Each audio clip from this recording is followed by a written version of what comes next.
Bonjour Thierry. Alors, 1,5 million de piscines privées. La France est dans le peloton de tête, je dirais même.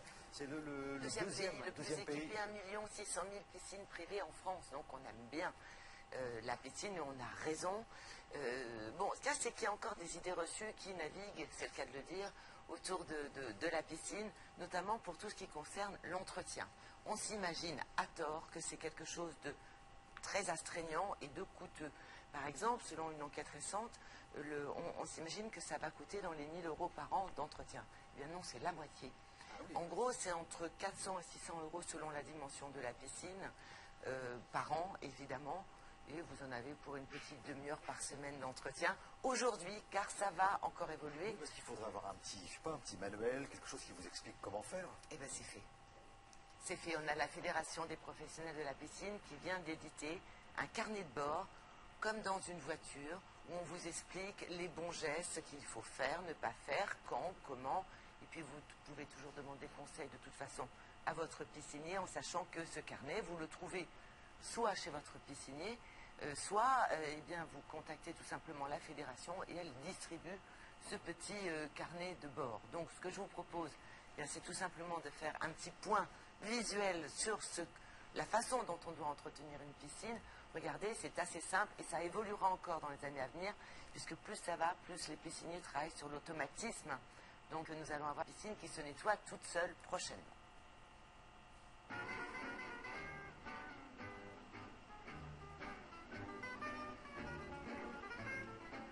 La fédération a édité un carnet qui va permettre aux propriétaires de noter les paramètres de sa piscine chaque semaine, aussi aux professionnels de suivre les petites révisions d'installation ou de compléments d'équipement qu'il va avoir fait sur cette piscine, et puis aux propriétaires successifs éventuellement d'un bien immobilier aussi de savoir où la piscine et par qui la piscine a été construite, ce qui est toujours important quand on a une petite opération de maintenance à réaliser. Pour nettoyer une piscine, on va passer environ 30 minutes par semaine maximum.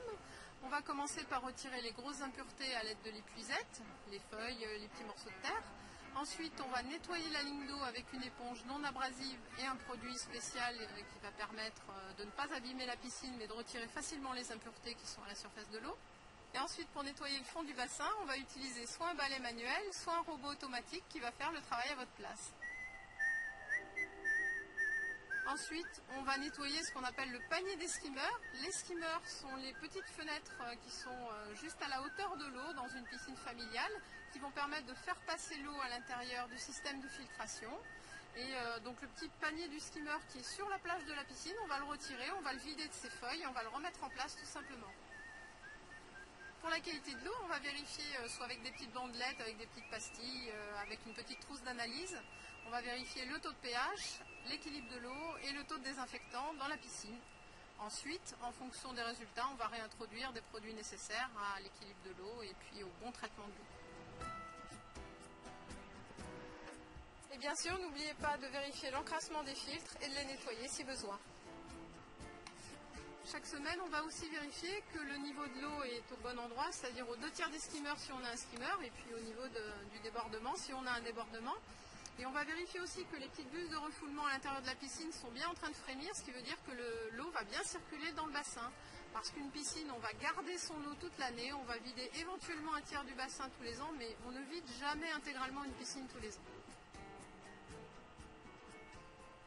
Bon voilà, ça c'est noté, vous aurez un petit carnet, vous pouvez le demander ou l'acheter, le carnet d'entretien de votre piscine. Précisons que les piscines privées sont de plus en plus sécurisées, c'est ce que vous disiez. Alors, de plus en plus sécurisées, c'est vrai qu'on a de plus en plus de piscines privées, de moins en moins de noyades, il y en a toujours trop évidemment.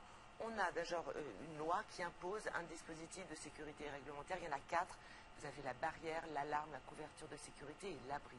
Ça, c'est la première chose. Et la deuxième chose, c'est que on ne relâche jamais sa vigilance, on ne laisse évidemment jamais un petit enfant tout seul au bord de la piscine, on ne va pas répondre au téléphone, on garde une perche et une bouée, enfin bref, on est présent parce que rien ne remplacera jamais la vigilance. En dehors de ça, il est quand même bon de confirmer que la piscine reste l'endroit le plus sûr pour apprendre à nager. Vous n'avez pas de vagues, vous n'avez pas de courant, et vous pouvez même avoir une eau chauffée. C'est que du bonheur, quoi. Voilà. C'est pas faute de vous le répéter. On passe Chaque année. Chaque année, ça fait quelques années que je suis avec vous l'été. Et c'est tant chaque mieux, année, il on faut le répète faire. la même chose. Et vraiment sécuriser votre piscine parce que si vous êtes contrôlé par un C'est inspecteur, une obligation, c'est 45 000 € d'amende. voilà, ah, ça calme. Ah, ça calme un petit peu là pour les vacances. Voilà. 45 000. Merci beaucoup Isabelle, à très très bientôt. On passe